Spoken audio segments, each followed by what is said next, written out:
Art. MTC. 2023 EBS Chapter 15 Number 01. Modern theories have applied and extended early principles to understand people's behavior when people have the opportunity to interact with others while concealing their personal identity and remaining anonymous.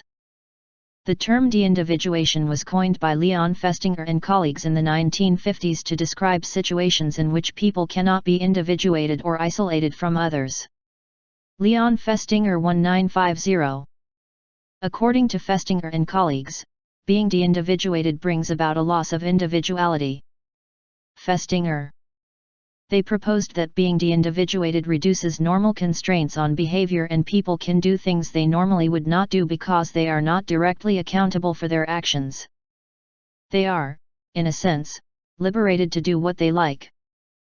Festinger and colleagues found support for this idea by demonstrating that participants who were engaged in a group discussion about their parents, while being dressed alike in a dimly lit room, were more likely to make negative comments about their parents than were participants in a control condition.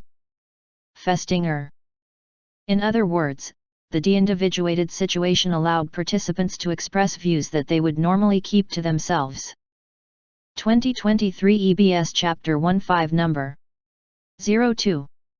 Suppose you were participating in an experiment using a new saliva test to detect an enzyme deficiency that predicted pancreatic disease in later life. How much would you believe in the accuracy of the new test? According to a study done by Peter Ditto and David Lopez on Kent State University students, that would depend on whether the test identified you as possessing the worrisome deficiency. Kent Peter Ditto David Lopez. Like the majority of those students, you would likely downgrade the accuracy of the test if it informed you that pancreas problems were in your future.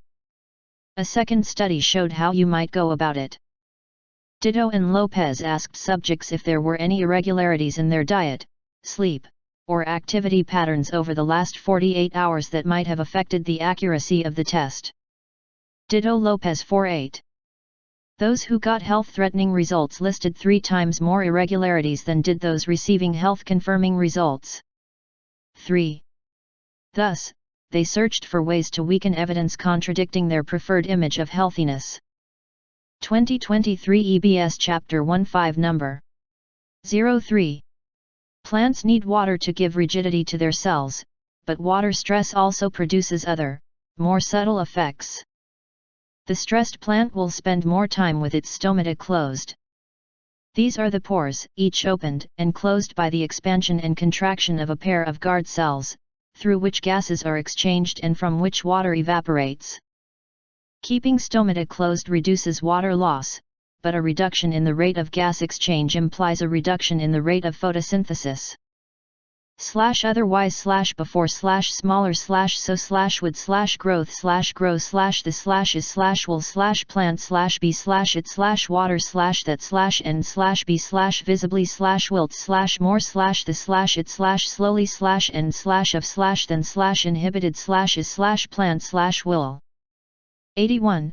The plant will grow more slowly and will be smaller than it would otherwise be, and growth is inhibited before the plant is so short of water that it wilts visibly. When an adequate amount of water becomes available to a formerly stressed plant, it will increase its production of foliage, but in the case of a crop plant its final weight will never be greater than that of an unstressed plant and usually it will be smaller. 2023 EBS Chapter 15 Number 04. The interpretation of quantitative and numeric data is among the factors relevant to the processing of science communication. Although communicators share numeric data, e.g., stock prices, disease risks, or weather forecasts, with lay publics because they presume it is useful in decision-making, the same data can evoke widely different interpretations and conclusions depending on the recipient.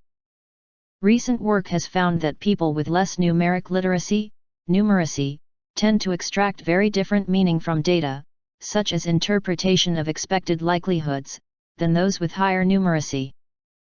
But the more numerate also will interpret quantitative information heuristically to make faster judgments.